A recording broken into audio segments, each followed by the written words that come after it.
కత్తిరించమని ఈ దాసులను ఆయన తండ్రి మా మధ్య క్షేమంగా నడిపించారు. ఈ వాక్య పరిచర్య ముగించుకుని వారి తిరిగి వెలుచుండగా నీ దయగలిగినట్టు తోడుగా ఉంచమని. ఇంత నీ ప్రజలు నిర్లక్ష్యము కలిగి ఉండదు, నీ వాక్యపు వెలుగులో నడిపించుకున్నాను. యేసు పరిశుద్ధ నామములో అడుగుచున్నాము తండ్రి, ఆమేన్.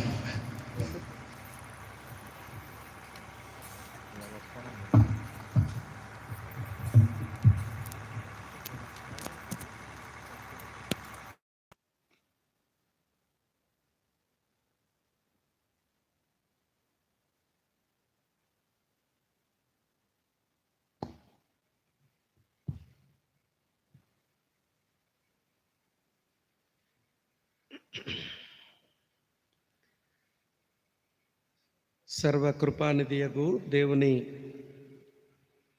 అతి పరిశుద్ధమైన నామంలో ఈ మంచి కూడికల్లో దేవుని సన్నిధిని, ఆయన వాక్యాన్ని, పరిశుద్ధుల సహవాసాన్ని ప్రేమించి వచ్చిన విశ్వాస బృందమైన మీ అందరికీ, దేవుని సేవకులకును నా హృదయపూర్వకమైన వందనాలు చెల్లిస్తూ, ఈ మంచి సభలలో దేవుని వాక్యంతో మీకు సేవ చేసే ఈ గొప్ప భాగ్యం ప్రభు నాకు అనుగ్రహించినందుకై మొదటిగా నేను ప్రభువుని స్తుతిస్తూ, ఈ తరుణమును కలిగించిన స్థానిక దేవుని సేవకులు సహోదరులు చౌడయ్య గారు, వారి కుటుంబానికి, సంఘానికి నేను కృతజ్ఞతలు తెలియచేస్తూ ఉన్నాను. సమీపానికి వచ్చిన మీకును, అలాగనే దూరం నుంచి దేవుని మాటలు ఆలకిస్తూ ఉన్న స్థానియులకును నేను శుభములు తెలియచేస్తూ, ఈ రాత్రి జీవము గల దేవుని మాటలు వినేందుకు ప్రేమతో మిమ్మలను ఆహ్వానిస్తూ ఉన్నాను. ప్రియులారా, గతించిన 2 దినాలు ఈ స్థలములో దేవుని వాక్య పరిచర్య జరుగుతూనే ఉంది. మరో రాత్రితో ఈ సభల ముగింపు జరగనయుంది కనుక ప్రభు మన ఆధ్యాత్మిక జీవితాల సంక్షేమము కొరకు అనుగ్రహించిన ఈ మంచి తరుణాలు మనం వాడుకొని మనము దీవించబడాలి అని నేను ప్రేమతో మీకు మనవి చేస్తూ ఉన్నాను. చౌడయ్య గారు వారి సంఘం ఏర్పాటు చేసిన కూడికలంటే నాకు కొంచెం భయం. ఎందుకు అని అంటారా? ఇవన్నీ చూస్తే ఎంతో ధనం ఖర్చు పెట్టబడతా ఉంది.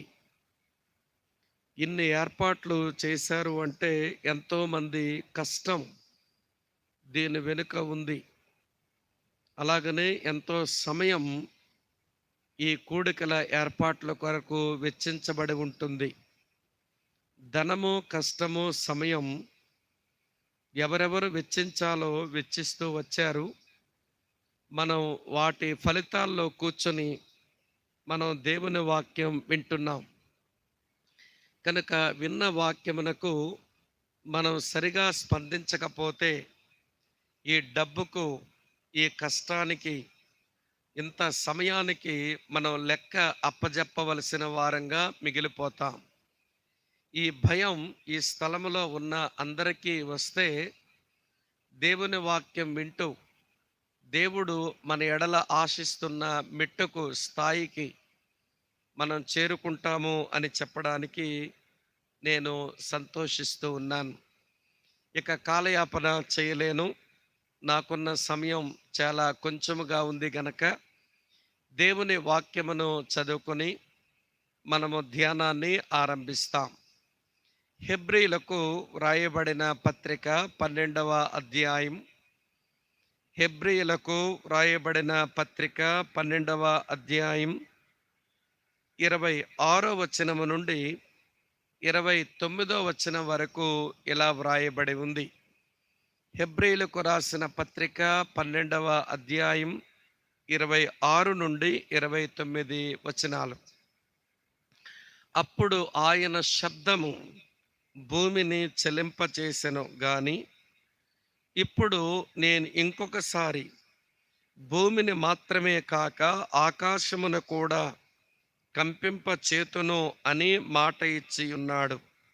ఇంకొకసారి అను మాట చలింప చేయబడనివి నిలకడగా ఉండు నిమిత్తము అవి సృష్టింపబడినవన్నట్టు చెలింప చేయబడినవి బొత్తిగా తీసివేయబడనని అర్థమిచ్చుచున్నది. అందువలన మనము నిశ్చలమైన రాజ్యమును పొంది దైవ కృప కలిగి యుందము. ఆ కృప కలిగి వినయ భయభక్తులతో దేవునికి ప్రీతికరమైన సేవ చేయుదము. ఏలయనగా మన దేవుడు దహించు అగ్ని అయి ఉన్నాడు. దేవుడు ఈ వచనములను మన ధ్యానం కొరకు ఆశీర్వదించునుగాక. ఆమెన్ చెప్తారా? మంచిది. ప్రార్థన. ప్రియ తండ్రి, మీకు కృతజ్ఞతలు చెల్లిస్తున్నాము. ఎవరి మేలు కొరకు ఇంత ధనము, ఇంత కష్టము, ఇంత సమయం మీరు ఖర్చు పెడుతున్నారో మాకు తెలియదు. నీ వాక్యము బయలు వెడలుతూ ఉండగా ఆ వ్యక్తులు ఈ వాక్య పరిచర్య వలన మేలు పొందునట్లుగా మీరు కృపాకార్యం చేయండి.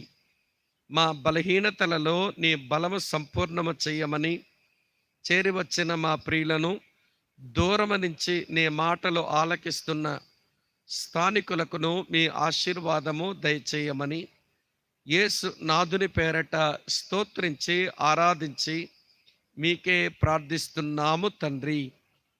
ఆమెన్. ఆమెన్. ప్రభునందు ప్రియమైన సహోదర సహోదరిల్లారా, నేను చదివినటువంటి ఈ వచన భాగాల వివరణ నేను మీకు ఇవ్వక మునుపు ఒక సంగతి మీకు జ్ఞాపకం చేస్తాను. దేవుడు ఇలా అంటున్నాడు, నేను ఇదివరకు ఒకసారి కుదపవలసిన విషయాలు అన్నిటినీ కుదిపేశాను. మరోసారి నేను కుదపవలసిన విషయాలు చాలా ఉన్నాయి, వాటిని కూడా నేను చెల్లింప చేయనయున్నాను, అనగా కదిలించనయున్నాను అని అన్నాడు. ఏది నిలకడగా ఉండాలో అది నిలకడగా ఉండు నిమిత్తం ఏవి నాశనమైపోతాయో వాటన్నిటినీ నేను నాశనం చేస్తాను అన్నాడు. మన చదివిన వాక్య భాగంలో ఉన్న వివరణ అది. అది కొంచెం అర్థం అవ్వడానికి చెబుతాను, వినండి. దేవుడు ఇదివరకు చాలా సంగతులను ఆయన కుదిపేశాడు. భూమిని ఆకాశాన్ని కూడా చెలింపజేశాడు. మరోమారు అట్లా చేస్తాను అంటున్నాడు. సరే, మరోమారు అన్నాడు గనక కొంత వివరణిస్తాను, వినండి. ఈ రోజున మనము చూస్తున్న ప్రభుత్వాలను దేవుడు కుదిపేశాడు. ఏ దేశ ప్రభుత్వం మా ప్రభుత్వం ప్రజలకు సరైన పాలనిస్తుంది, మా ప్రభుత్వాన్ని ప్రజలు ఎంతో ప్రేమతో ఆదరిస్తారు, మేము మా ప్రభుత్వములో ఉన్న ప్రతి వ్యక్తిని మేము పట్టించుకునే మనుషులు, మాది స్థిరమైన ప్రభుత్వము అని ఏ దేశ ప్రభుత్వం కూడా చెప్పేదానికి అవకాశాలు లేని రోజుల్లో మనం బ్రతుకుతున్నాం. మేము అభివృద్ధి చెందాము అని చెప్పుకుంటున్న అమెరికా దేశమే కానీ, మేము చాలా సంపన్నులము అని చెప్పుకుంటున్న ఇంగ్లాండ్ దేశమే కానీ, అసలు మా ప్రాంతాలు ఎప్పుడూ పేదరికమే చూడవు అనుకున్న గల్ఫ్ దేశాలు కానీ ఈ రోజున స్థిరత్వాన్ని కోల్పోయాయి. ఈరోజు అన్నీ అస్థిరమైపోయాయి. కారణం, దేవుడు వాటన్నిటినీ షేక్ చేశాడు, అన్నిటినీ కుదిపేశాడు. కనుక ప్రభుత్వాలన్నీ చెలింప చేయబడుతున్నాయి, అవి కుదిపివేయబడుతున్నాయి. మరో మాట చెప్తాను, వినండి. అలాగనే ప్రపంచంలో ఏ దేశానికి చెందిన రాజకీయ పార్టీలైనా అవి కూడా దేవుడెప్పుడూ కుదిపేశాడు. ఏ రాజకీయ పార్టీ కూడా స్థిరంగా లేదు. ఏ రాజకీయ పార్టీలో ఉన్న సభ్యులు కూడా ఆ పార్టీనే నమ్ముకొని నమ్మకస్తులుగా పార్టీ ప్రమాణాలతో బ్రతికే వారు నేడు రాజకీయ పార్టీల్లో కనబడడం లేదు. ప్రతి పార్టీ షేక్ అయిపోయింది ప్రపంచంలో. మన దేశ పరిస్థితి కూడా అంతే అనే మాట మీరు దయతో గమనించాలి. ప్రభుత్వ రంగం అది కదిలించబడింది, కుదిపివేయబడింది. అలాగనే రాజకీయ రంగం అది కదిలించబడింది, కుదిపివేయబడింది. అలాగే ప్రపంచంలో ఉన్న ఆర్థిక రంగం అది కూడా కదిలించబడిపోయింది, కుదిపివేయబడిపోయింది. మా ఆర్థిక వ్యవస్థ చాలా పటిష్టంగా ఉంది. మేము ఎన్నటికీ పేదవారము కాము, మా ప్రజలు చాలా సమృద్ధితో బ్రతుకుతారు అని ఏ దేశంలో ఉన్న ఆర్థిక వ్యవస్థ కూడా భరోసా ప్రజలకిచ్చి బ్రతికేలాగా చేయలేకపోతుంది. ఒక కాలములో సంపన్నులుగా ఉన్న దేశాలు మరో కాలం వచ్చినప్పుడు దరిద్రులుగా కనబడుతున్నారు. కారణం, దేవుడు ఆర్థిక రంగాన్ని కూడా కుదిపేశాడు. వింటున్నారు కదూ? ప్రభుత్వాలను కుదిపాడు, కదిలించాడు. రాజకీయ రంగాన్ని కదిపాడు, కుదిపివేశాడు. అలాగనే ఆర్థిక రంగము కూడా ఆయన కదిలించాడు, కుదిపివేసేశాడు. ఈ వచనంలో దేవుడు అంటాడు, దేవుడు సృష్టిని కూడా నేను కుదిపేస్తాను, దాన్ని కదిలించేస్తాను అన్నాడు. ఇదివరకే దేవుడు ఇలా జరుగుతుంది అని చెప్పడానికి కొన్ని రుజువులు మన కాలంలోనే, అంటే ఈ తరములోనే కొన్ని జరిగాయి. కొన్ని నేను మీకు జ్ఞాపకం చేస్తాను ప్రియులారా. 1993 సంవత్సరం మహారాష్ట్రలో లాటోర్ అనేటువంటి ఊరిలో ఒక భయంకరమైన భూకంపం వచ్చింది. మహారాష్ట్రలో వచ్చిన భూకంపం 1993 సంవత్సరం. ఆ భూకంపములో ఒక్కసారి 20,000 మంది మనుషులు మట్టి కరిచి చచ్చిపోయారు. దేవుడు భూమిని షేక్ చేశాడు.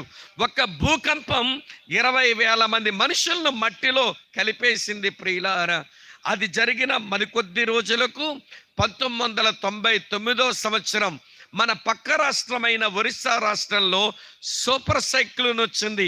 పారాదీప్ అనేటువంటి ప్రాంతంలో ఆ సూపర్ సైక్లోన్ వచ్చినప్పుడు పారాదీప్, పూరి, ఆ భువనేశ్వర్ అనేటువంటి ప్రాంతంలో ప్రియులారా అనేక మంది మనుషులు నిరాశ్రులయ్యారు, చాలా మంది చచ్చిపోయారు.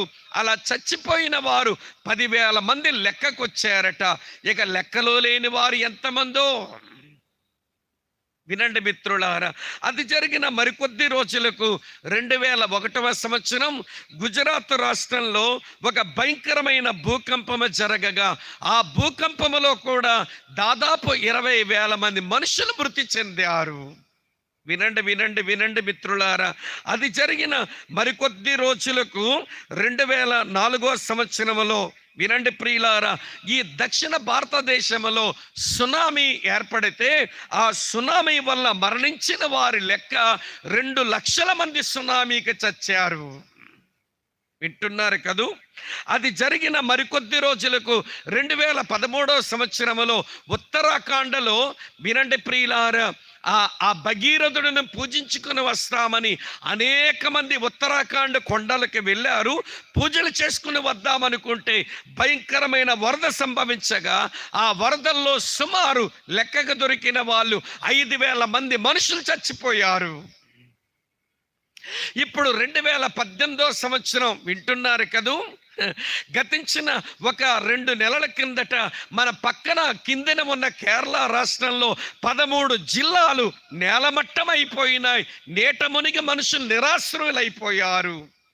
అక్కడేమో ఏమంటే భయంకరమైన వరదలు వస్తే మా శ్రీకాకుళం జిల్లా ఇదే సంవత్సరంలో తిత్లీ తుఫాను చేత ఎన్నో గ్రామాలు అవి నేలకరిచేశాయి.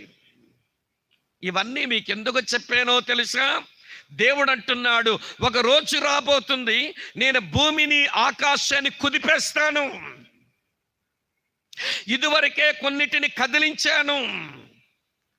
ఏది నిలకడగా ఉండాలో, ఏవి శాశ్వతమైనవో, ఏవి కదలనివో అవి నిలకడగా శాశ్వతంగా ఉండు నిమిత్తం మనుషులు తమ మేలు కొరకు మనుషులు తయారు చేసుకున్న అన్నిటినీ కుదిపేస్తాను నేను. అది ప్రభుత్వాల, రాజకీయ పార్టీల, వారి ఆర్థిక రంగమా, లేకపోతే సృష్టిలో ఉండేటువంటి ఆకాశము, అలాగనే నేల, సముద్రాల, నేనన్నిటినీ ఊపేస్తాను ఒక్కసారి. వినండి వినండి ప్రియులారా, దక్షిణ భారతదేశంలో దేవుడు సముద్రాలని కుదపగా సునామీ అలా వస్తే 2 లక్షల మంది ఒక్కసారి చచ్చిపోయారు. అమ్మా వినండి ఈ మాట. గాలిని సముద్రం మీద తుఫానును ఇచ్చి దేవుడు కుదిపేగా కొన్ని వేల మంది మనుషులు చచ్చిపోతున్నారు. ఇదంతా ఎందుకు చెబుతున్నాను అంటే మీకేమి భయము పుట్టించడానికి కాదు సుమి. దేవుడు చెప్పాడు, నేను ఒకసారి భూమిని ఆకాశాన్ని కుదిపేశాను. కొన్ని రోజులు ఈ భూమి జలప్రలయములో నిండిపోయి మనుషులందరూ నాశనం అయిపోగా 8 మంది మనుషులు మాత్రమే ఈ సృష్టిలో తరువాత మిగిలారు. అలాగే మరొకసారి నేను భూమిని ఆకాశాన్ని అందులో ఉన్న సమస్తాన్ని నేను కుదిపేపోతున్నాను. అన్నీ షేక్ అయిపోతాయి. ఆల్రెడీ అన్నీ షేక్ అయిపోతూ కనబడుతున్నాయి. వినండి ప్రియులారా, ప్రభుత్వాల అది కుదిపివేయబడుతుండగా, రాజకీయ పార్టీల అవి కుదిపివేయబడుతూ ఉండగా, ఆర్థిక వ్యవస్థ అది కుదిపివేయబడుతుండగా, ప్రకృతి అది కూడా కుదిపివేయబడుతుండగా, ఇవన్నీ నాశనం అవ్వడానికి సిద్ధమవుతూ ఉండగా ఏది స్థిరమో, ఏది కదలదో, ఏది నిలకడగా ఉంటుందో దాన్ని నమ్ముకోమని ఈ కూడికల ద్వారా దేవుడు మనల్ని పిలుస్తూ ఉన్నాడు. చేతులెత్తే దేవునికి స్తోత్రం చెబుదామా? కదిలిపోయే వాటిని నమ్ముకోకండి, కూలిపోయే వాటిని ఆశ్రయించకండి, నశించిపోయే వాటి మీద నమ్మకాలు పెట్టుకోకండి. అవి నాశనం అవుతాయి. వాటి మీద నమ్మకం పెట్టుకుంటే వాటితో నీవు నాశనం అవుతావు. కూలిపోయే వాటి మీద నీవేమైనా విశ్వాసం పెట్టుకొని సాగితే వాటితో కలిసి నువ్వు కూలిపోతావు.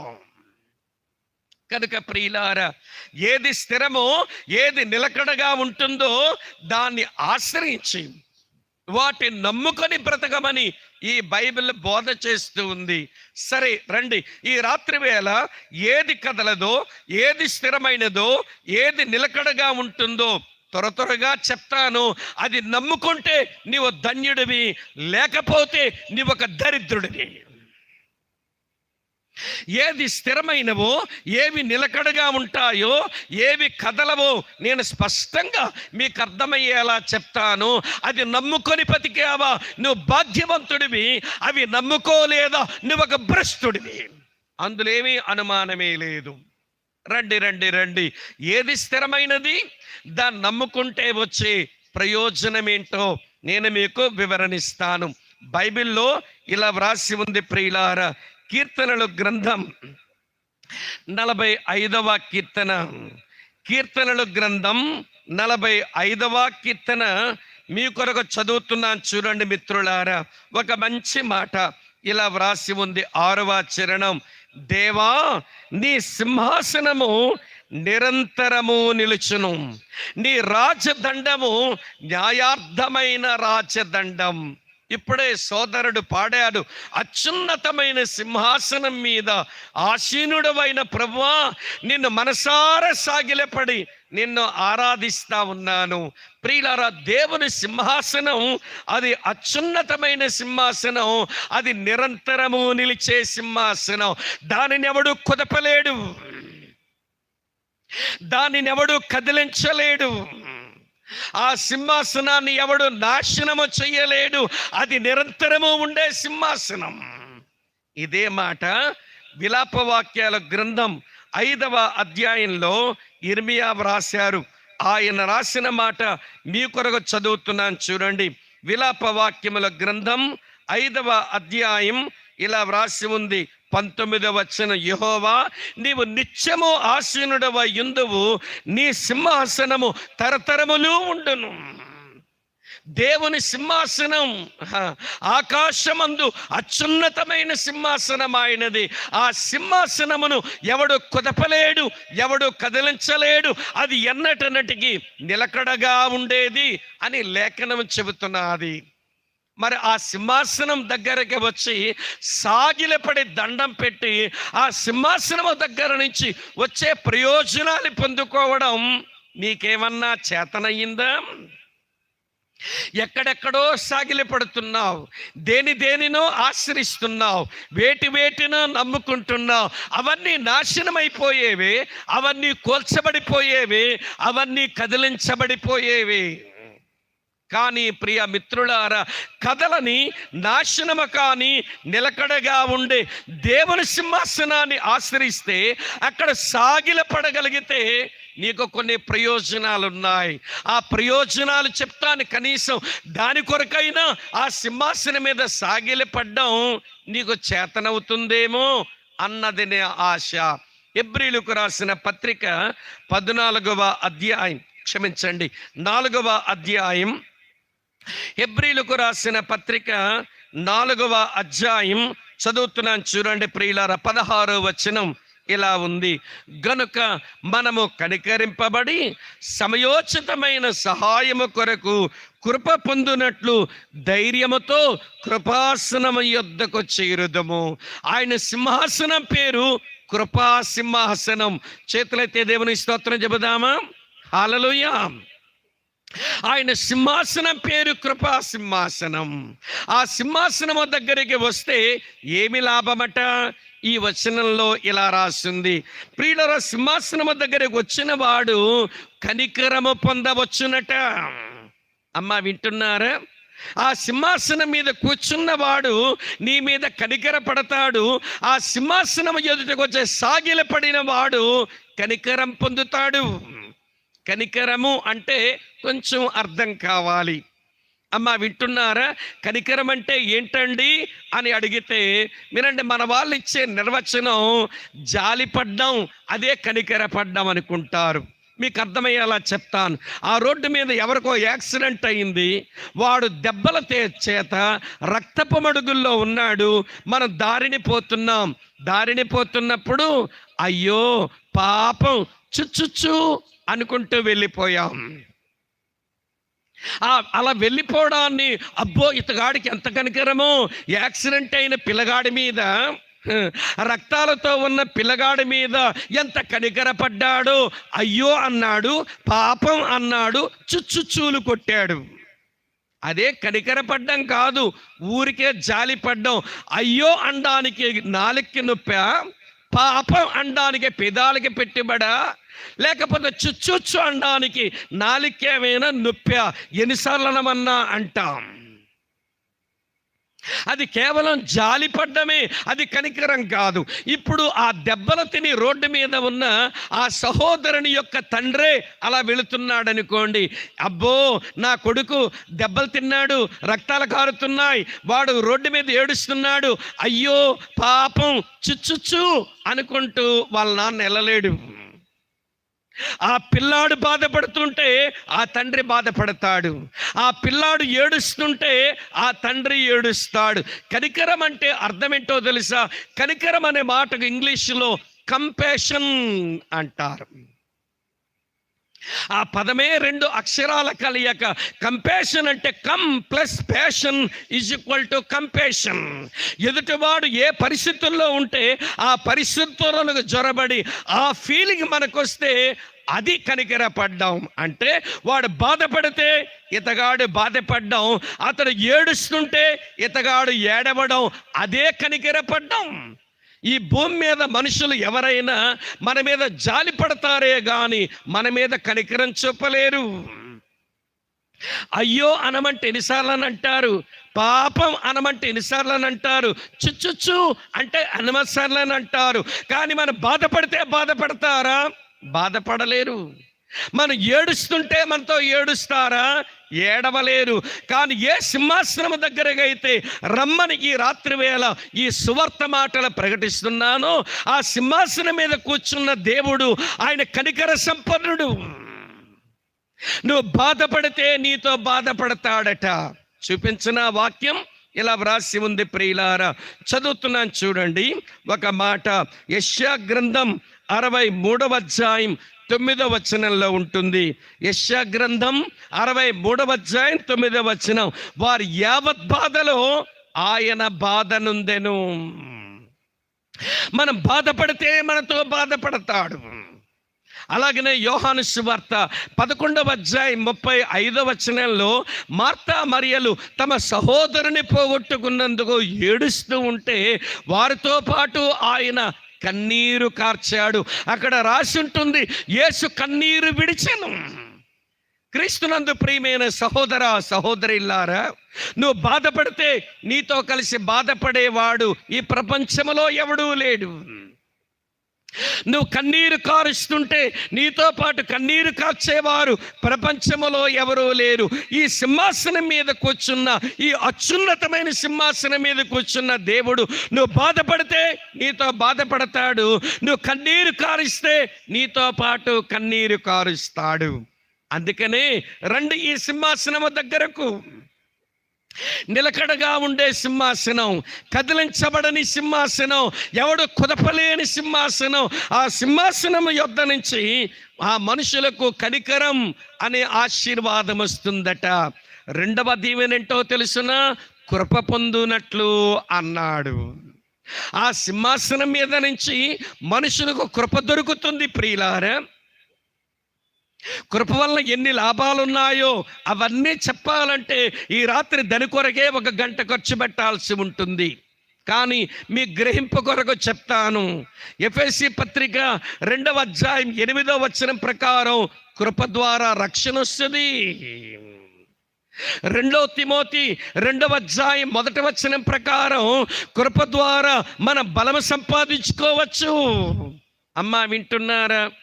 అలాగనే 1 కొరింథీ పత్రిక 15:10 ప్రకారం మన కృప ద్వారా మన జీవితాల్లో కావలసిన సామర్థ్యాన్ని పొందుకోవచ్చు. అమ్మా వింటున్నారా? అలాగే శ్రమలు, బాధలు, ఇరుకులు, ఇబ్బందులు వస్తే ఆయన కృప ద్వారా, వినండి ప్రియులారా, ఓదార్పున పొందవచ్చు. 2 కొరింథీ పత్రిక 12:9 అంటాడు, నా కృప నీకు చాలును. నీకు శ్రమలు వచ్చాయా? నా కృప చాలు.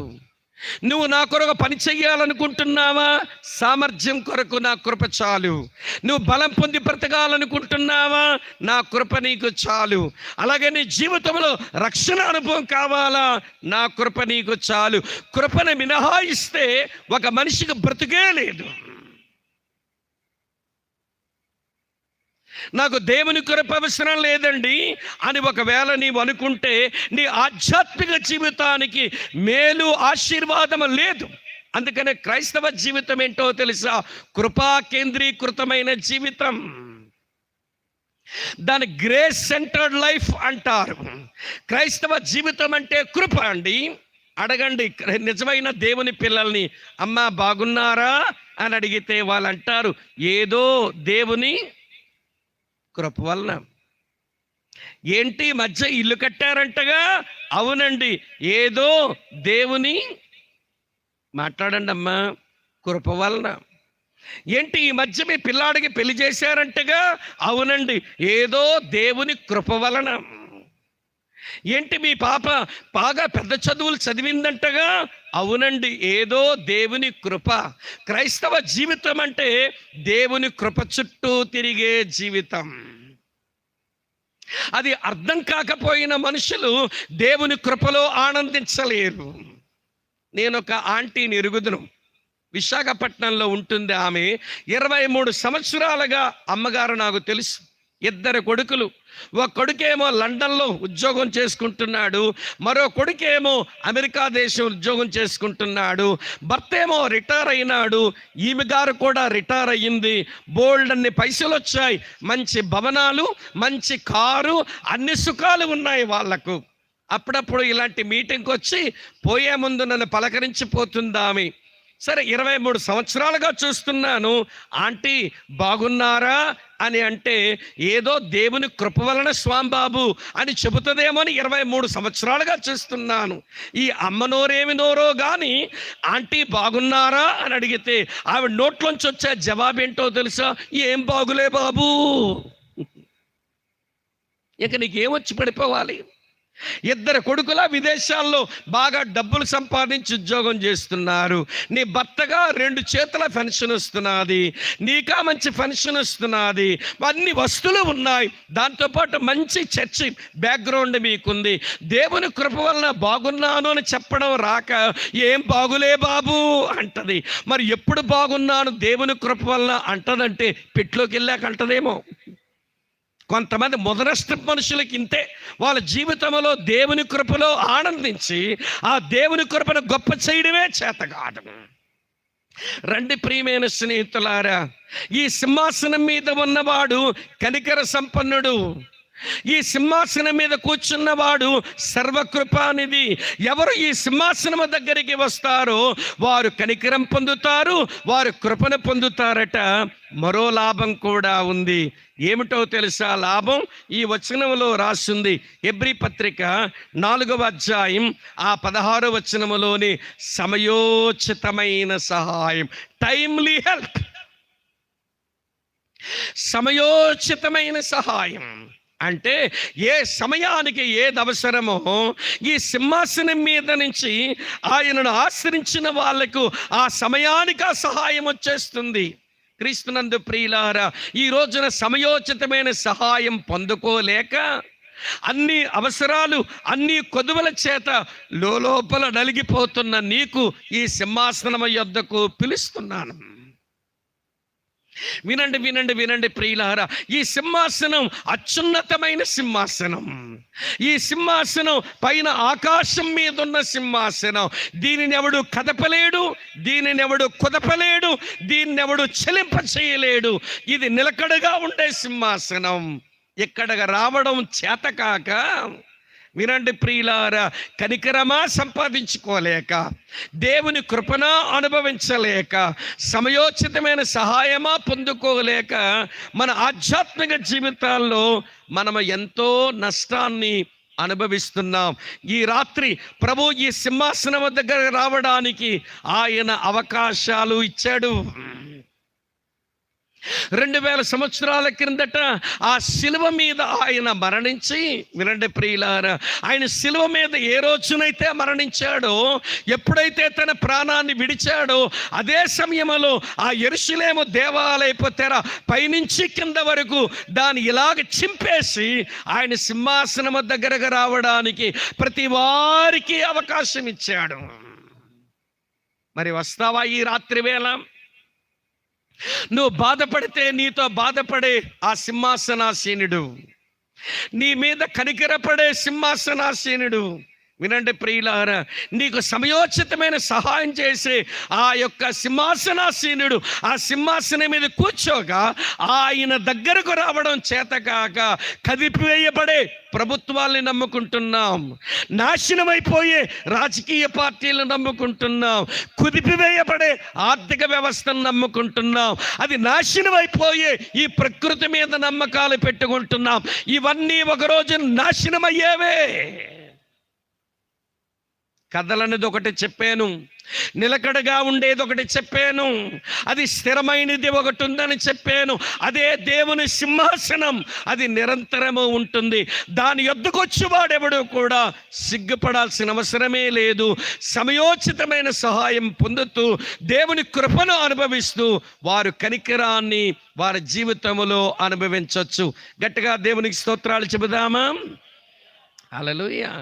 నెంబర్ 2, రండి. రెండవది కదలనది, నిలకడగా ఉండేది ఇంకేముందో చెబుతాను ప్రియులారా. మార్కు సువార్త చదువుతున్నాను చూడండి మిత్రులారా, 13వ అధ్యాయం. మార్కు సువార్త 13వ అధ్యాయం 31వ వచనం ఎలా వ్రాసి ఉంది? దేవుని సింహాసనము కదలదు, దేవుని సింహాసనము అది నిలిచి ఉంటుంది, దేవుని సింహాసనాన్ని ఎవడు కదిలించలేడు. అది చెప్పాను. ఇప్పుడు చూడండి 13:31లో, ఆకాశమును భూమియు గతించును గాని నా మాటలు గతించవు. దేవుని వాక్యం స్థిరం, దేవుని వాక్యము నిలకడగా ఉంటుంది. దానిని ఎవడూ కుదపలేడు, దానిని ఎవడూ చెలింప చెయ్యలేడు. వినండి ప్రియమైన మిత్రులారా, ఈ దేవుని వాక్యం లేకుండా చేద్దామని ఎప్పటికీ చాలామంది ప్రపంచంలో ప్రయత్నం చేశారు. ఈ బైబిల్ వాక్యం లేకపోతే వినండి, యేసుని నమ్మేటోళ్ళు ఉండరు, ఈ క్రైస్తవ్యం ప్రపంచంలో ఉండదు. దీన్ని నాశనం చేద్దామని ప్రయత్నం చేసే వాళ్ళు చాలామంది ఉన్నారు. ఒక ఆయన ఉదాహరణ ఇస్తాను, వినండి. ఈయన పేరు వాల్టేర్. వాల్టేర్ అంటే మా వైజాగ్ కాదు, మా వైజాగ్కి మరో మారు పేరు వాల్టేర్ అని అంటారు, కానీ వీడి పేరే వాల్టేర్. వీడు ఎలాంటి వాడో తెలుసా? వినండి, వీడు దేవుని మాటలకు బద్ధశత్రువు. యేసు మీద, వినండి, ఈ బైబిల్ మీద చెడ్డ రాతలు రాసి మనుషులందరికీ అందించేసి, యేసు మీద ప్రేమ లేకుండా మనుషులను చేసి, యేసును నమ్ముకోకుండా చేసి, ఈ బైబిల్ వాక్యమే లేకుండా చేస్తాను అని ప్రయత్నం చేసిన వాడు. ఈ మధ్యకాలంలో మన రాష్ట్రంలో కూడా ఒక సహోదరుడు లేచాడు. ఆయన పేరు కరుణాకర సుగుణ. ఆయన ఆకలి కూడా అదే. ఏంటి ఆయన గారు ఆకలంటే, ఈ బైబిల్ లేకుండా చేస్తా, క్రీస్తు నామమే భారతదేశంలో లేకుండా చేస్తా, క్రైస్తవ్యమే లేకుండా చేస్తానని పాపం చాలా ప్రయత్నాలు చేస్తున్నాడు. బైబిల్ మీద, ఎవడు యేసు ప్రభువు మీద ఎన్నో కారుకూతలు, వాడికి అర్థం కాని విషయాలు వ్రాసి పుస్తకాలు కూడా ముద్రించి అమ్ముతున్నాడు, ప్రజలకు ఉచితంగా కూడా పంచుతున్నాడు. ఆ మధ్య మీ గుంటూరు జిల్లా చీరాల్లో ఆ పుస్తకాలు అమ్మడానికి అతను బయలుదేరగా, చీరాల క్రైస్తవులు కాస్త వాడి బృందానికి వేరొక రకంగా ఏదో చేశారు. సరే, అది నేను పక్కన పెడుతున్నాను. కానీ ఈ రోజున ఇతగాడు ఎలా పూనుకున్నాడో, ఆ రోజున వాల్టేర్ మనసు కూడా అదే. బైబిల్ వాక్యం లేకుండా చేస్తా, యేసునామము లేకుండా చేస్తా. కనుక ఈ బైబిల్ వాక్యానికి వేరుగా, ఈ క్రైస్తవ్యానికి వేరుగా చెడ్డ రాతలన్నీ ముద్రించి ప్రజలకన్నీ అందించడానికి ఏమంటే ఒక ప్రింటింగ్ ప్రెస్ పెట్టుకున్నాడు. చాలా పెద్ద ప్రింటింగ్ ప్రెస్. బైబిల్ వాక్యాలకు వ్యతిరేకంగా, యేసుక్రీస్తు దైవత్వానికి వ్యతిరేకంగా ఏవేవో పిచ్చి రాతలన్నీ రాస్తున్నాడు. మనుషుల్లోనికి ఆ పుస్తకాలు పంపిస్తున్నాడు. చివరికి అనారోగ్యం వచ్చింది, మంచం పట్టాడు. అతను ఈ పుస్తకాలన్నీ ప్రింట్ చేయడానికి ఆ ప్రింటింగ్ ప్రెస్ పెట్టుకున్నాడే, అది చాలామంది దగ్గర అప్పులు వాడి మరీ పెట్టేశాడు. సరే, మంచం పట్టగానే అప్పుల వాళ్ళు వచ్చారు. హే వాల్టేర్, నువ్వేదో చచ్చేలా ఉన్నావురా, మా అప్పు ఎవడు తీరుస్తాడు అంటే, నేను తీర్చే పరిస్థితుల్లో నేను లేను, కనుక నా ప్రింటింగ్ ప్రెస్ని మీరు ఈ వేలం పాటకు పెట్టండి. ఎవరైనా కొనుక్కుంటే, అమ్మ వింటున్నారా, ఎవరైనా కొనుక్కుంటే ఆ డబ్బులతో మీ అప్పులు తీర్చుకోండి, నేనేమీ చెయ్యలేనని చెప్పి చేతులెత్తేసాడు మనవాడు. అప్పుడు దాన్ని వేలం పాటకు పెడితే, వినండి, ఒక విడ్డూరమైన విషయం చెప్తాను. ఆ ప్రింటింగ్ ప్రెస్ను వేలం పాటలో కొనుక్కున్నది జెనీవా బైబిల్ సొసైటీ వాళ్ళు కొనుక్కున్నారు. జెనీవా బైబిల్ సొసైటీ వాళ్ళు కొనుక్కున్నారు. అంటే వాల్టేర్ పెట్టిన ఏ ముద్రణాలయం అయితే ఉందో, మీరు అదే ముద్రణాలయంలో ఇప్పుడు బైబిల్ ప్రింట్ అయి బయటకు వస్తున్నాయి. వాల్టేర్ చచ్చాడు, కానీ ఈ రోజు వరకు బైబిల్ నిలిచే ఉంది. చప్పట్లు కొట్టే దేవుని స్తోత్రం చెబుదాం. మేము బైబిల్ లేకుండా చేస్తాం, క్రైస్తవ్యాన్ని లేకుండా చేస్తాం, క్రీస్తు పేరు లేకుండా చేస్తాం అని చెప్పేటువంటి వాళ్ళు పెద్ద వాళ్ళు మట్టి కరిచారు, కానీ ఈ బైబిల్ ఇంకా నిలిచే ఉంది. అందుకనే యేసయ్య చెప్పాడు, ఆకాశమును భూమియు గతించిపోయినా కానీ నా మాటలు గతించవు. కదలనివి, నిలకడగా ఉండేవి, అవి చలించనివి దేవుని వాక్యం. అయితే ప్రియులారా, ఈ దేవుని వాక్యాన్ని ఆశ్రయించడం, ఈ దేవుని వాక్యాన్ని నమ్ముకోవడం మనకెందుకు చేత కావడం లేదు అంటే, ఆ వాక్యములో ఏముందో మనకు తెలియకనే. రండి కొన్ని మాటలు చెప్తాను. ఈ వాక్యం ఇలా ఏముందో తెలిసిన, ఈ వాక్యములో దేవుని వాగ్దానాలున్నాయి. ప్రామిసెస్ ఆఫ్ గాడ్, దేవుని వాగ్దానాలు ఉన్నాయి వాక్యములో. ఎవరైతే దేవుని వాక్యాన్ని చదివి అందులో ఉన్న వాగ్దానాలు తమ జీవితంలో పొందుకుంటారో, పేతురు రాసిన 2వ పత్రిక 1వ అధ్యాయం 4వ వచనంలో పేతురు రాసిన 2వ పత్రిక 1వ అధ్యాయం 4వ వచనంలో ఆ వాగ్దానాల వల్ల ఏం పొందొచ్చో ఇలా రాశాడు. ఆ మహిమ గుణాతిశయములను బట్టి ఆయన మనకు అమూల్యములను అత్యధికములైన వాగ్దానములను అనుగ్రహించి ఉన్నాడు. దురాశను అనుసరించుట వలన లోకమందున్న భ్రష్టత్వాన్ని ఈ వాగ్దానాల మూలముగా మీరు తప్పించుకొని దేవుని స్వభావములో పాలివారు కావచ్చునట. అమ్మా వింటున్నారా బాబు? అర్థమవుతుందా? దేవుని వాగ్దానాలు వాక్యములో ఉన్నాయి.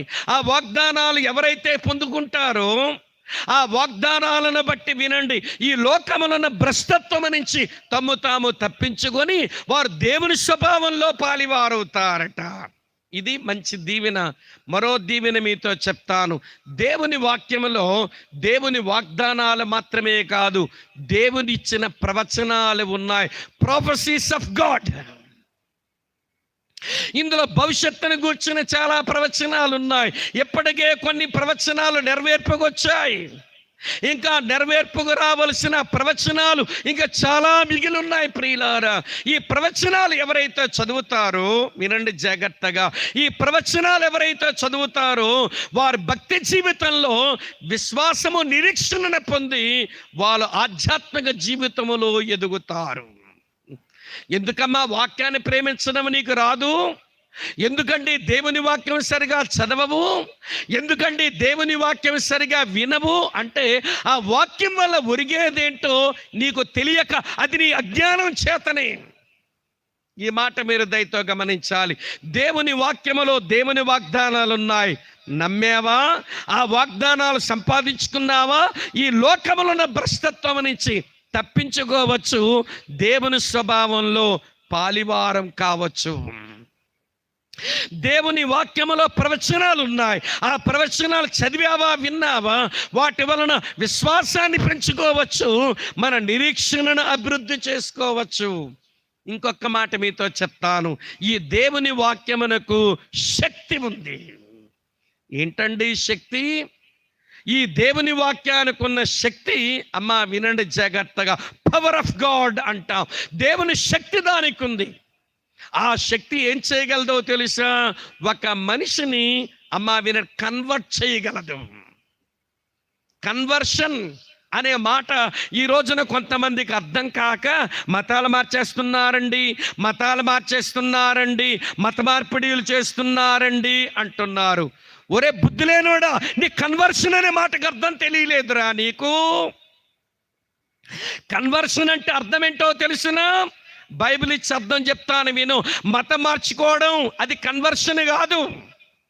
వినండి ప్రియులారా, బైబిల్ మతం మార్చుకోవడానికి కన్వర్షన్ అనలేదండి. ఒక దాంట్లోంచి మరో దాంట్లో గెంతడం అది కన్వర్షన్ అనలేదు బైబిల్. కన్వర్షన్ అని దేని అనిందో చదువుతాను చూడండి ప్రియులారా.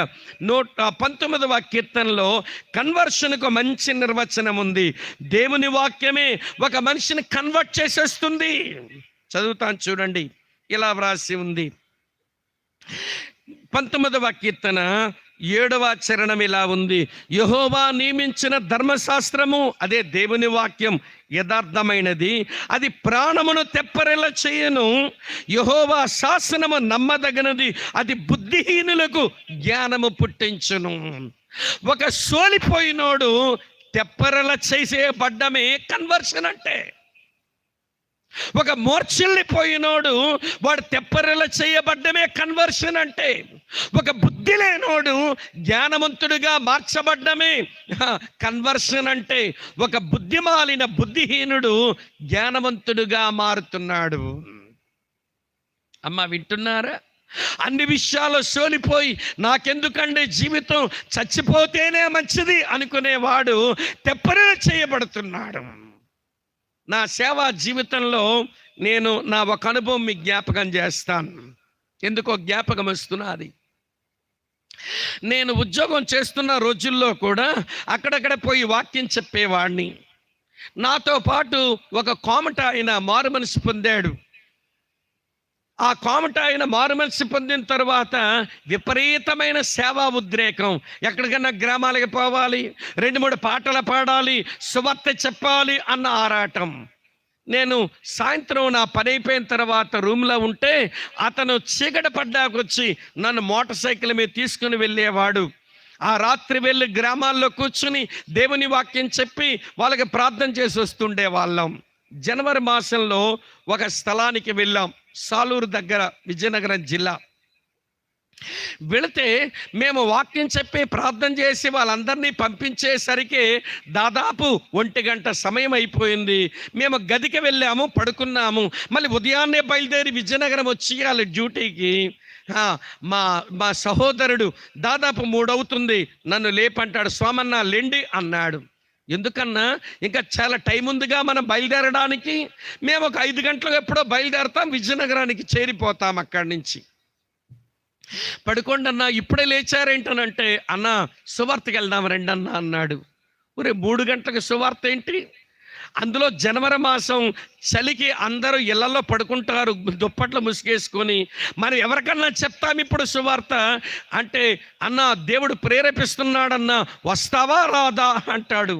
అయినా మీకు పిచ్చన్నా, లేనిపోని ఉద్రేకం, పడుకోండి అన్నా. నేను లేదన్నా, మీరు వస్తారా రారా. మెగాఫోన్ పెట్టేశాడు, మైక్ మొదలెట్టాడు. యేసు ప్రభువును నమ్మిన పాపములన్నీ పోవునని వాక్యం పాట మొదలెట్టేస్తున్నాడు.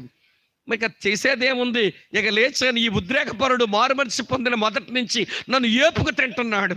ఇతని ప్రభువునికి ఎందులోకి నడిపించాను అన్నట్టు అంత విసిగించేస్తాడు ఒక్కోసారి. సరే, మొత్తాన్ని 3 గంటలకు వెళ్ళాం. రోడ్డు మీదనేమో వింటున్నారు కదూ, మావాడు ఒక 2 పాటలు పాడి సోమన్న వాక్యం చెప్పన్నాడు. ఎవడు వింటాడన్నాను, చెప్పన్న అన్నాడు.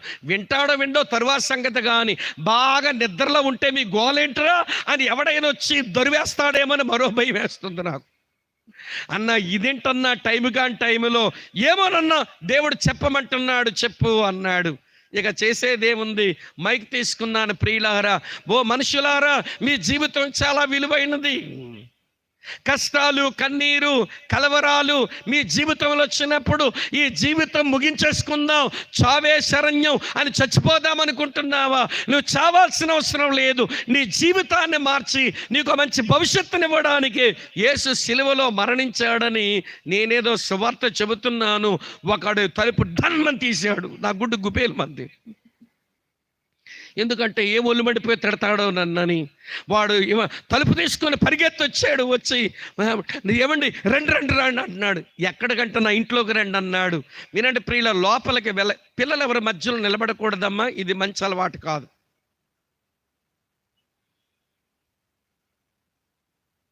వినండి ప్రియులారా, రండి రండి అని లోపలికి పిలుస్తున్నాడు. తీరా వాళ్ళ ఇంట్లోనికి వెళ్ళేసరికి ఆ పైన ఉన్న తాటి దూలానికి ఒక తాడు కట్టి ఉంది, ఎవడి కిందనేమో కుర్చీ ఉంది.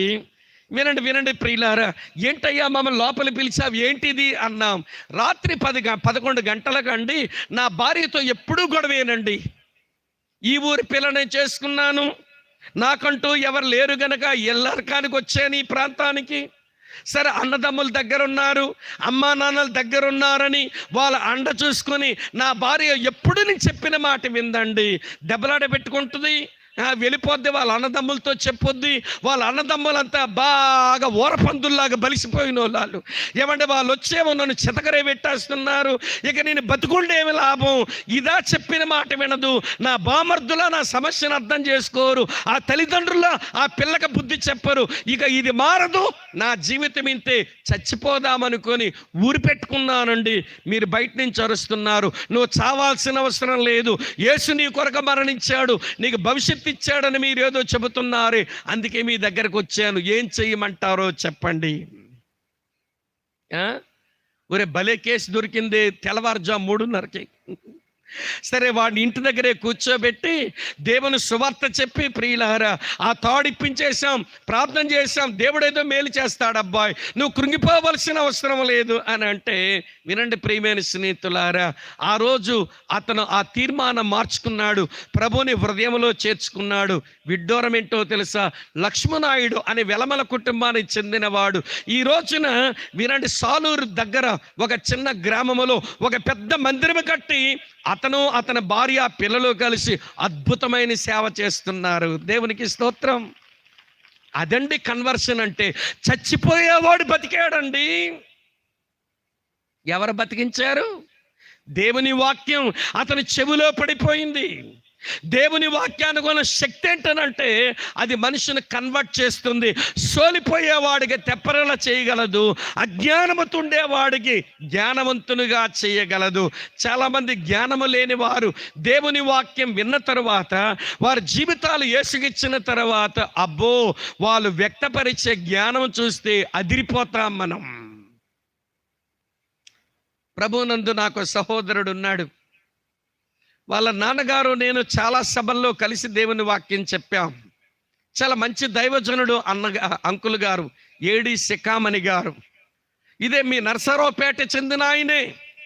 టీచర్ ఉద్యోగానికి వెస్ట్ గోదావరి జిల్లా జంగారెడ్డిగూడెంలో టీచర్గా పనిచేస్తూ పిల్లలందరినీ ప్రభు సేవలో ఎట్లోకట్లా కొంత సిద్ధపరిచారు అంకుల్ గారు. ఏఆర్ స్టీవెన్సన్ ఆయన కొడుకుల్లో ఒక కొడుకు, మరో కొడుకు అశ్వరావుపేటలో సేవ చేస్తాడు. ఆయన కొడుకుల్లో పాల్సన్ అనే ఒక తమ్ముడు ఉంటాడు, నాకు చాలా ప్రియమైన తమ్ముడు. వినండి ప్రియులారా, ఆయన సాక్ష్యం మీకు యూట్యూబ్లో దొరుకుతుంది, చూడండి. అతను ఒక మానసిక రోగి, జ్ఞానము లేనివాడు, ఎక్కడ పడితే అక్కడే మూర్ఛలిపోయి పడిపోతుంటాడు. బుద్ధి లేనివాడు, జ్ఞానము లేనివాడు, పిచ్చి పట్టిన పిల్లగాడని అందరూ వదిలేశారట. కానీ వినండి, నా నోట్లోంచి మాట రాదు, నాలుక పని చేయదు, అజ్ఞాని. ఈ రోజున భారతదేశంలో విదేశాల్లో కూడా పోయి దేవుని వాక్యం చెప్పే ప్రసంగికుడిగా మారాడు.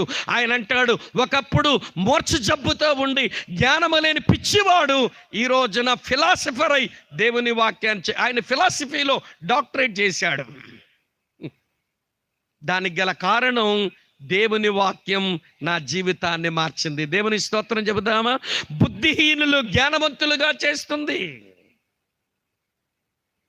మూర్ఛపోయి సమస్యల్ని వారిని అవి తెప్పరిల్లా చేస్తుంది. అదండి దేవుని వాక్యానికి ఉన్న బలం. ఏమంటే ఏ మనిషి అండి వినండి, ఒక చచ్చిపోదామనుకునే వాడిని బతికించగలడు. నా మట్టుకు నేను నా గురించి చెప్పవలసి వస్తే యేసు ప్రభు నమ్మకమునుపు మనమేం పెద్ద కుదురైన ఘట్టం కాదు. ఎక్కడికి పోయినా దెబ్బలాట్లు పెట్టుకోవడం. వినండి ప్రియులారా, సినిమా హాల్కి పోతే మొత్తం అని సినిమా సీట్లు కోసేయడం, మాకు సరైన మర్యాదలు కానివ్వకపోతే, ప్రైవేట్ బస్సులు ఎక్కితే కన్స్ట్రక్షన్ పోతే కండక్టర్ని కొట్టడం, అసలు మేము ఎక్కడికి పోతే అక్కడ దెబ్బలాడ పెట్టుకోవడం. మీరు అనుకోవచ్చు, ఇదేంట్రా స్వామి బ్రదరు కొంచెం తెల్లగా మెత్తగా కనబడుతున్నాడు, ఇటు దెబ్బలాడే రకమా అని ఆశ్చర్యపోకండి. కొంతమంది బతుకులు అలాగుంటాయి చెప్పన, ముఖమంతా శుద్ధే కానీ ఇడికి మొలంతా గజ్జే. కొంతమంది పైకంతా భలే మెత్త కనబడతారు, అమ్మో మెత్తని పులి ధర్మరాజులు, దొంగ ముఖాలు. నేను యేసు ప్రభువును నమ్మకమనుపు సమాజానికి వచ్చేడ పురుగుని. పోలీసులు కొట్టారండి మోకాళ్ళ మీద. ఏమండి, మాకు సొంత బంధువు ఒక ఆయన కాళ్ళ మీద కొట్టాడు. సబ్ ఇన్స్పెక్టర్ అతను కొండలు రావని పెద్దనాయన వరుస అవుతాడు. ఒరే నీకు బుద్ధి లేదురా, మా పరువులు తీసేస్తున్నామని కొట్టాడు. వాళ్ళు కొట్టిన దెబ్బలకు మార్చలేదు, వారు తిట్టిన తిట్లు మార్చలేదు, అమ్మా నాన్నను విలపించిన ఏడుపులు మార్చలేదు. నా చేతిలో ఉన్న దేవుని వాక్యం నన్ను మార్చింది. దేవునికి స్తోత్రం చెబుదామా? అదండి వాక్యానికి ఉన్న శక్తి. ఇటువంటి బైబిల్ వాక్యం లేకుండా చేస్తావా, ఒరే చస్తావురా, మట్టి కరుస్తావు నువ్వు. బైబిల్ వాక్యం ఉంటుంది. 2000 సంవత్సరాలుగా ఈ బైబిల్ లేకుండా చేద్దామని అనుకున్న అతిరథ మహారథులే మట్టికి మట్టిలో కలిసిపోయారు. బైబిల్ ఇంకా నిలిచే ఉంది. ఆకాశము భూమి గతించిపోయినా కానీ ఈ వాక్యము నిలిచి ఉండేది. నిలిచి ఉన్న వాక్యం ఏం చేస్తుందో తెలుసునా ప్రియులారా? వినండి, వాగ్దానాలు ఉన్నాయి గనక అది ఈ లోకములో ఉన్న భ్రష్టత్వం నుంచి తప్పించి దేవుని స్వభావంలో పాలివారిగా చేస్తాయి. దేవుని ప్రవచనాలు ఇందులో ఉన్నాయి గనక విశ్వాసమనిచ్చి నిరీక్షణ కలిగిస్తాయి. దేవుని వాక్యములో శక్తి ఉంది గనక అది మనుషుల్ని మారుస్తుంది. మార్చడమే కాదు ప్రియులారా, పవిత్రులుగా మార్చేస్తుంది మనుషుల్ని. అందుకని యోహాను సువార్త 15వ అధ్యాయం 3వ వచనంలో యేసయ్య ఇలా అన్నారు. చదువుతాను చూడండి ప్రియులారా. యోహాను సువార్త 15వ అధ్యాయం 3వ వచనం ఇలా రాసింది, నేను మీతో చెప్పిన మాటను బట్టి మీరిప్పుడు పవిత్రులై ఉన్నారు. దేవుని మాటలు మనల్ని పవిత్రులుగా చేస్తాయి. ఎవడు మన జీవితాన్ని పవిత్రపరచలేడు. వినండి వినండి ఈ మాట. దేవుని మాటల్లో ఉన్న శక్తి నిన్ను మారుస్తుంది, నిన్ను పవిత్రీకరణలోనికి తెస్తుంది. అటువంటి దేవుని వాక్యం వినండి, నమ్ముకోక, ఆ వాక్యమును ఆశ్రయించక, ఆ వాక్యము చేత బలము పొందక బ్రతుకుతున్న మనం కదిలిపోయే వాటిని నమ్ముకొని మనం పాడవుతున్నాం. నేను చెప్పినవి గుర్తుంటాయా? ప్రకృతిని నమ్మద్దు, ఇది కూడా ఒక రోజున షేక్ అయిపోతుంది. దేవుడు అప్పుడప్పుడు ప్రకృతిలో భూమిని షేక్ చేస్తున్నాడు, భూకంపాలు వస్తున్నాయి. సముద్రాన్ని షేక్ చేస్తున్నాడు, ఏమంటే సునామీలు వస్తున్నాయి. సముద్రం మీద నుంచి గాలిని షేక్ చేస్తున్నాడు, తుఫానులు వచ్చేస్తున్నాయి. ఏమండి నదులను షేక్ చేస్తున్నాడు, వరదలు వచ్చేస్తున్నాయి. కనుక ప్రకృతిని నమ్మద్దు. వినండి ప్రియులారా, ప్రకృతే దేవుడు, ప్రకృతే దేవత అని విశ్వసించొద్దు. అందులో దైవత్వమే లేదు. దాన్ని సృజించిన దేవుడు దేవుడు. ప్రభుత్వాల్ని కూడా నమ్మద్దు, ఏ ప్రభుత్వము స్థిరం కాదు. రాజకీయ పార్టీలు నమ్మద్దు, ఏ రాజకీయ పార్టీ స్థిరం కాదు. మన దేశ ఆర్థిక వ్యవస్థ మరో దేశానికి వెళ్ళిపోదాం, పోనీ అక్కడున్న ఆర్థిక వ్యవస్థను నమ్ముకుందామంటే అది స్థిరం కాదు. ఇవన్నీ షేక్ అయిపోతాయి, కుదిపివేయబడతాయి, చలించిపోతాయి, కుప్పగూలిపోతాయి. నిలబడేది ఒకటి దేవుని సింహాసనం, రెండవది దేవుని వాక్యం. చప్పట్లు కొట్టి స్తోత్రం చెబుదామండి. హల్లెలూయా. మూడవ సంగతి చెప్తాను రండి, మూడవ సంగతి వివరిస్తాను. మూడవది ఏంటో తెలుసా ప్రియులారా? ఇలా వ్రాసి ఉంది, చదువుతున్నాను. మత్తయి సువార్త 16వ అధ్యాయం 18వ వచనం. మత్తయి సువార్త 16వ అధ్యాయం 18వ వచనం. చూడండి చూడండి, భలే అద్భుతమైన మాట. మత్తయి సువార్త 16వ అధ్యాయం 18వ వచనం. మరియు నీవు పేతురువు, ఈ బండ మీద నా సంఘమును కట్టుదును.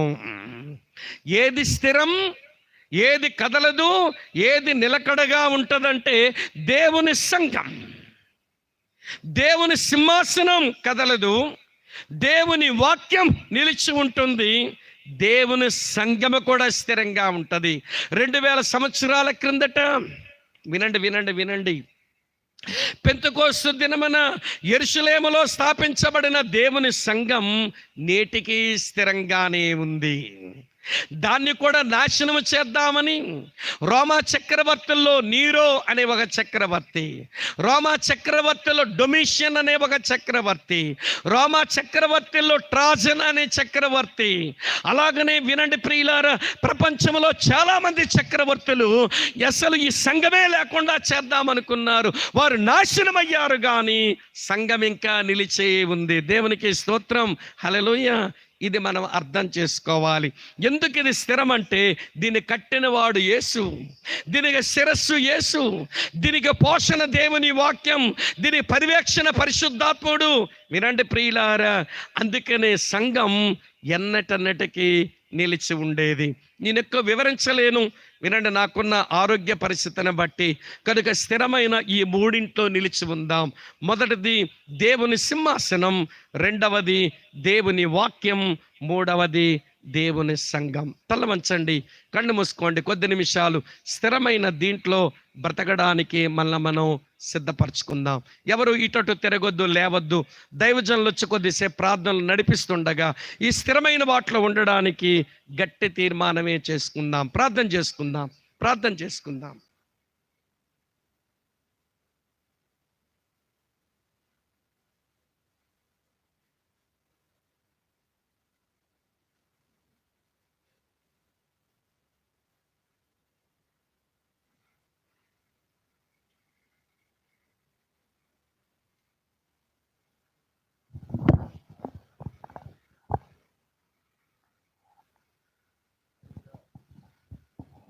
Praise the lord.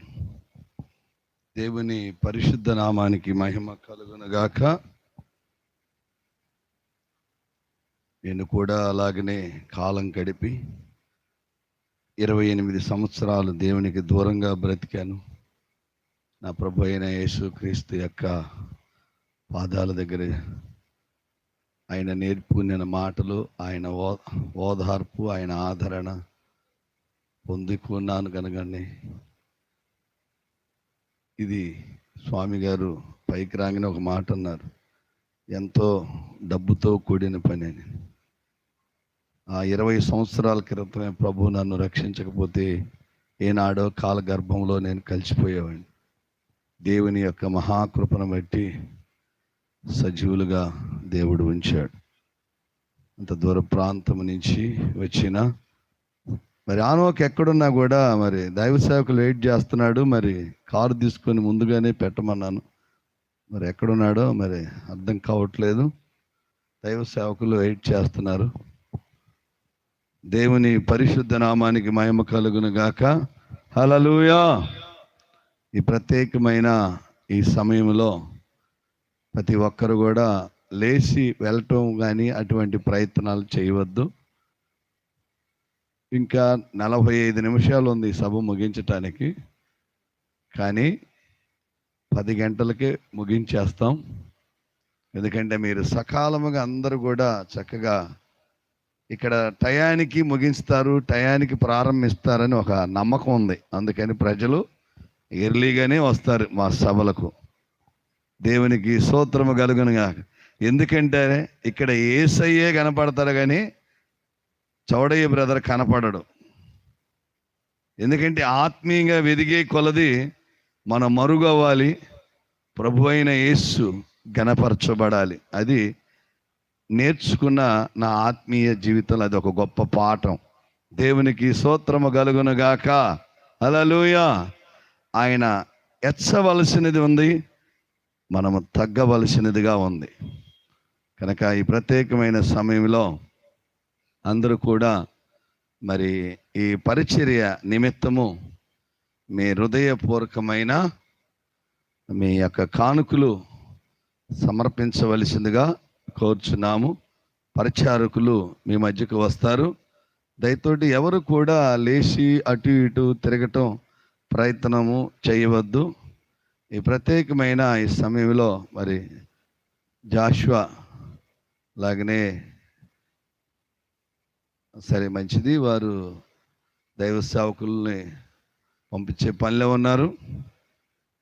ఒక పాట పాడుచుండగా లెగవాలం మీరు, అది కూడా నేనే చెప్పాలా మళ్ళీ. ఎదటి నుంచి కరెక్ట్గా ఎదరి నుంచి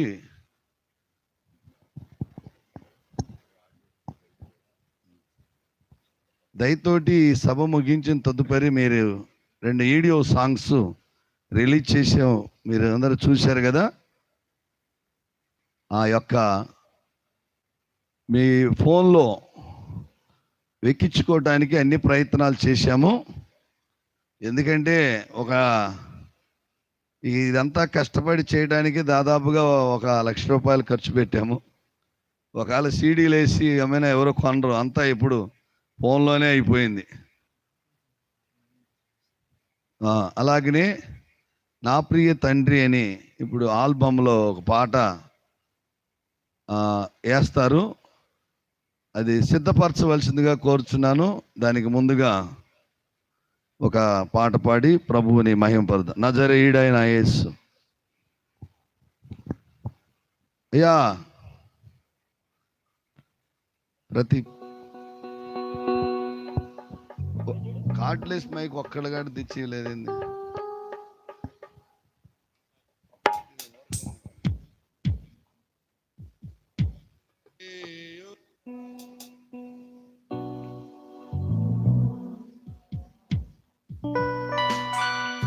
ప్రైజ్ ది లార్డ్.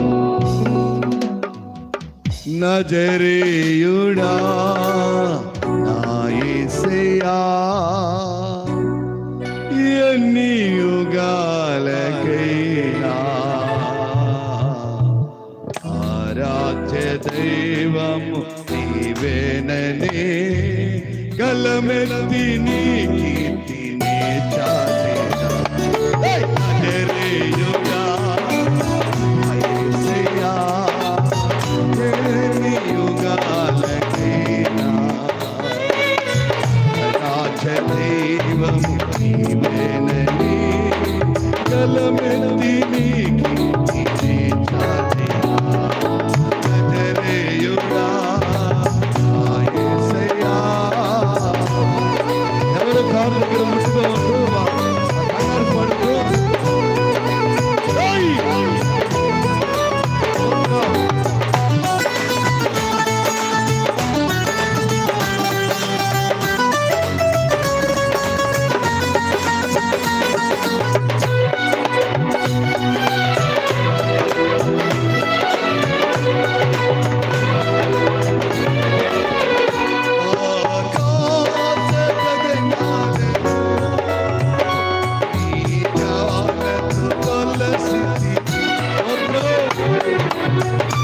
ఆకాశ గగనాలను నీ జ్ఞానతో కొలసితివి. శూన్యములో ఈ భూమిని, శూన్యములో ఈ భూమిని ప్రేలాడదీసి నా యేసయ్యా. శూన్యములో ఈ భూమిని ప్రేలాడదీసి నా యేసయ్యా. నీవే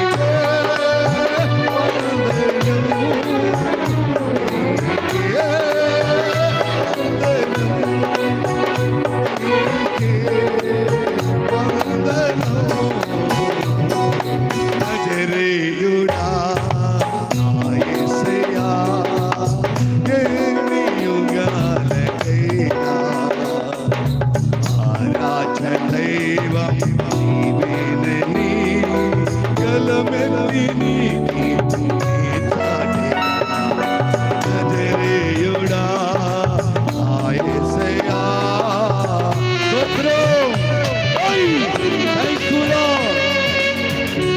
ఆయన ఎంతైనా నమ్మదగినది. పర్వతములు కట్టినను నన్ను కొత్తరెలను, నా కృప నిన్ను విడిచిపోదు.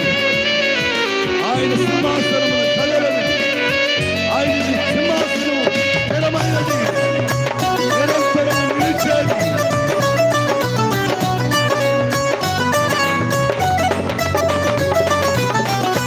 ఆగాధ సముద్రాలకు నీవే ఎల్లలు వేసితివి. ఆకాశ సముద్రాలకు నీవే ఎల్లలు వేసితివి. జలములలో పడే వెళ్ళినా, జలములలో పడే వెళ్ళినా నన్నేమి చేయవు నా యేసయ్యా, నన్నేమి చేయవు నా యేసయ్యా. నీకే వందనం, నీకే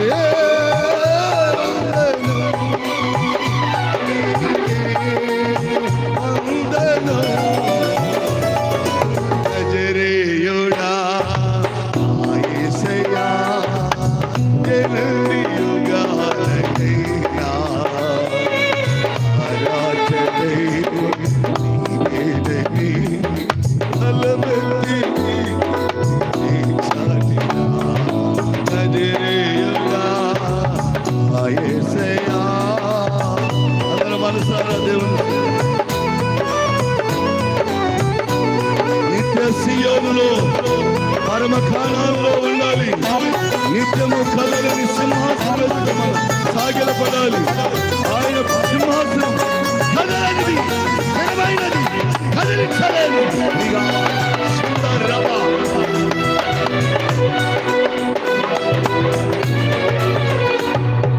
సియోను శిఖరాగ్రము నీ సింహాసనమాయెను.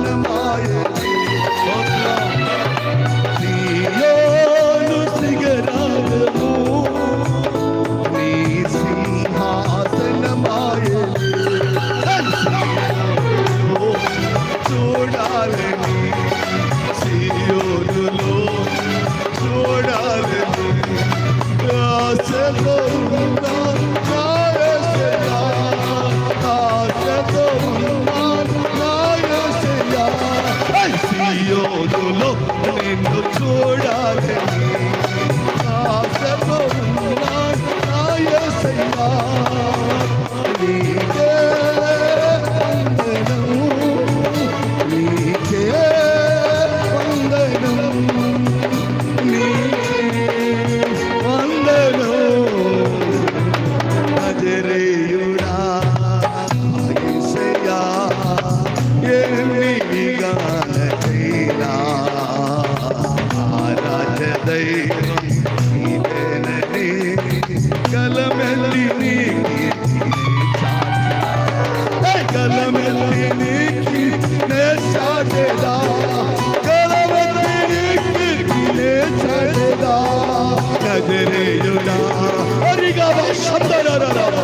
చావైన బ్రతుకైన కరువైన ఖడ్గమైన హింసైన వస్తన హీనసైన నా ప్రభు నమ్మదగిన దేవుడు నన్ను ఆశీర్వదించి అవరికి మేలు మానుకున్న దేవుడు ఆయన ఎంతైనా నమ్మదగిన దేవుడు ఆశ్చర్యకరుడు ఆలోచనకర్త బలమైన దేవుడు నిత్యుడకు తండ్రి సమాధానములకు అధిపతి ఆయన ఆశ్రయించిన వారు మేలు చేయక మానుకున్న దేవుడు కాదు ఆయన ఆశ్రయించిన వారు కన్యలతో మునిగిపోతున్న వారు కన్నీళ్లు చూడవగలిగిన గొప్ప దేవుడు ఈ రాత్రి నిన్ను దర్శిస్తున్నాడు ఎన్ని యుగాలకి రాజ్య దైవం నీవే గలమెత్తి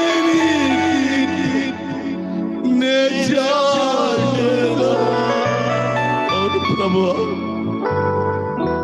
నీవే నన్ను కనికరించకపోతే నీవే నన్ను దర్శించకపోతే పశువు కంటే వేరంగా బ్రతుకుతున్న నా బ్రతుకు నన్ను వెలిగించి అనేకమంది యెహోవాయే యెషయా ప్రవచన గ్రంథములో యెహోవాయే నీకు నిత్యమైన వెలుగుగా ఉండును.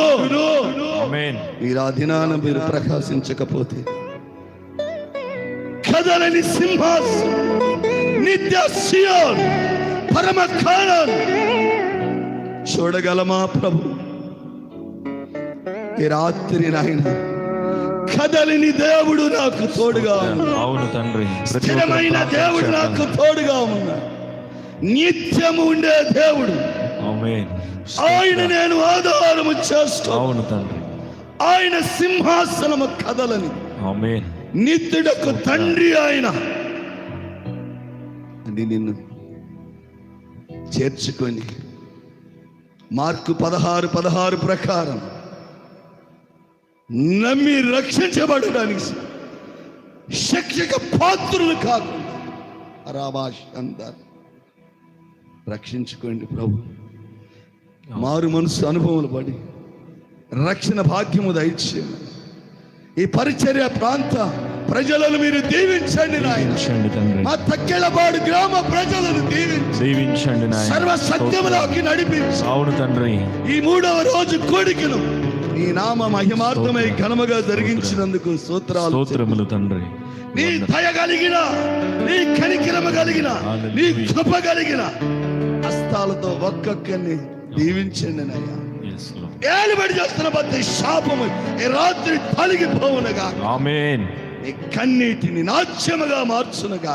ఆమేన్. నీ దుఃఖము సంతోషముగా మార్చునుగా. ఆమేన్. దేవుడు కార్యాలు ప్రారంభించునుగాక. ఆమేన్. ఒక స్థిరమైన దేవుడి మీద ఆధారపడగలిగిన కృప ఒక్కొక్కరి మీద దేవుడి రాత్రి కుమ్మరించునుగాక. ఆమేన్. హల్లెలూయా. హల్లెలూయా. మంచిది. చివరిగా సాంగ్ వేస్తారు. దయతోటి అందరూ కూడా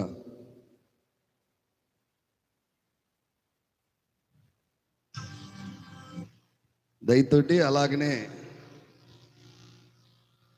కానుకలు వేసే పట్టేవాళ్ళు అలాగనే ఓపికతో కొద్దిగా అందరూ కూడా సహకరించారు.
నన్ను స్వీకరించు. త్రియేక దేవా రాజుల రాజువై నా హృదిలో ఉండుము. నా హృదిలో ఉండుము. నా ప్రియ తండ్రి నీ ప్రియ సుతునిగా నన్ను స్వీకరించు. త్రియేక దేవా రాజుల రాజువై నా హృదిలో ఉండుము. ఒప్పుకొనుచున్నాను నా పాపదోషములు, ప్రక్షాళన చేయుము, పవిత్ర పరచము. ఒప్పుకొనుచున్నాను నా పాపదోషములు, ప్రక్షాళన చేయుము, పవిత్ర పరచము. నా ప్రియ తండ్రి నీ ప్రియ సుతునిగా నన్ను స్వీకరించు. నన్ను స్వీకరించు. త్రియేక దేవా రాజుల రాజువై నా హృదిలో ఉండుము. నా హృదిలో ఉండుము.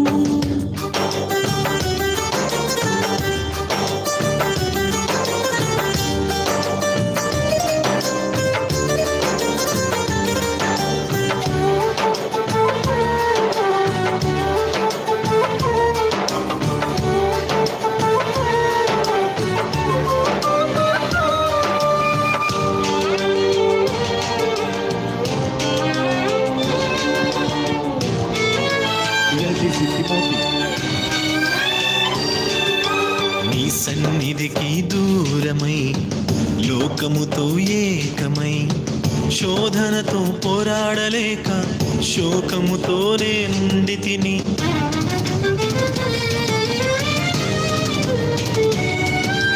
నీ సన్నిధికి దూరమై లోకముతో ఏకమై శోధనతో పోరాడలేక శోకముతోనే నుండి తిని కరుణగల హస్తముతో విడుదల దయచేయుమా. ఆ కల్వరి రక్తముతో నన్ను కడుగుము దేవా. కరుణగల హస్తముతో విడుదల దయచేయుమా. ఆ కల్వరి రక్తముతో నన్ను కడుగుము దేవా. నా ప్రియ తండ్రి నీ ప్రియ సుతునిగా నన్ను స్వీకరించు. నన్ను స్వీకరించు.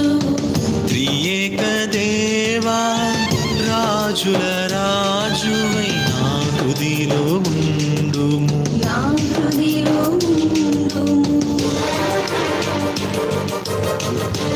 విజయవాడ బైబిల్ కాలేజ్ నుంచి వచ్చిన తిమోతి స్టేజ్ దగ్గర రావాలి. ఇది పాటలు ఫోన్లో కావాలంటే ఇక్కడ స్టేజ్ వీడియో తీసే వాళ్ళ కింద పళ్ళేసి కంప్యూటర్లో పాటలు ఎక్కిస్తున్నారు. మీకు కావాల్సిన వాళ్ళు వచ్చి ఇక్కడ మీ ఫోన్లో అందుబాటులో మీరు అప్లోడ్ చేసుకోవడానికి ఇక్కడ కంప్యూటర్లో పిల్లలు ఎక్కిస్తున్నారు. ఫోన్లో ఉన్న ఆడియో వీడియో కావాలనుకుంటే ఇక్కడ టేబుల్ దగ్గరికి వచ్చి ఆ పాటలు ఎక్కించుకోవచ్చు. నీ మాట వినక నీతో మాట్లాడక మోడు బారితి ఫలములు లేక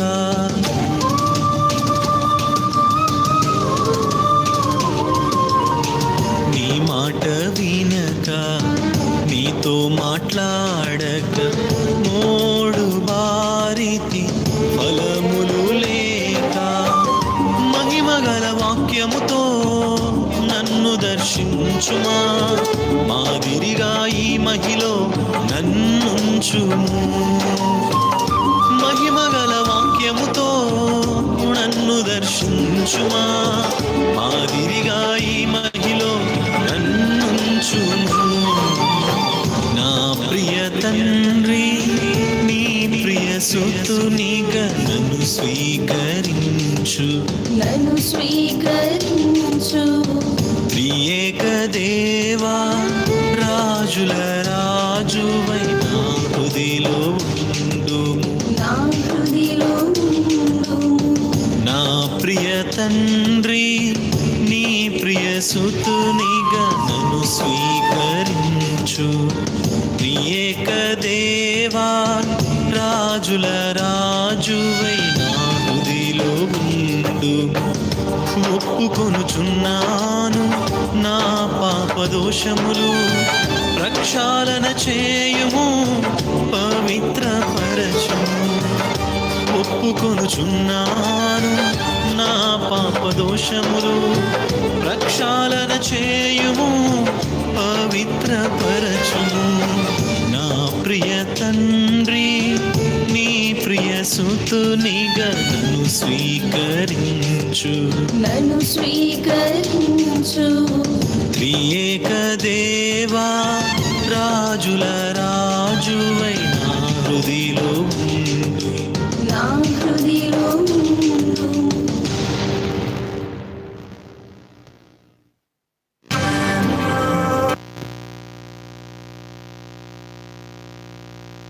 ప్రైజ్ ది లార్డ్. మరి మీకు ఈ 2 పాటలు మీ ఫోన్లో ఎక్కించుకోవడానికి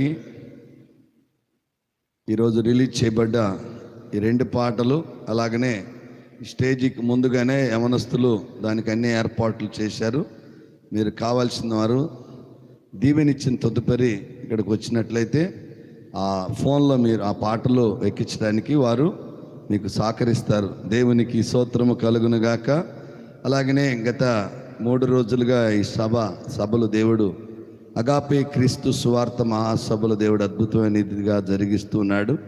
ఇదేనా మరి పిఎస్ స్వామి గారు వచ్చి మన వాక్య పరిచర్య చేశారు. కథలనేది స్థిరమైనది, నిత్యం ఉండేది. యేసుక్రీస్తు యొక్క సింహాసనం, ఆయన పాదాల దగ్గర సాగిలపడిన ఏ ఒక్కరు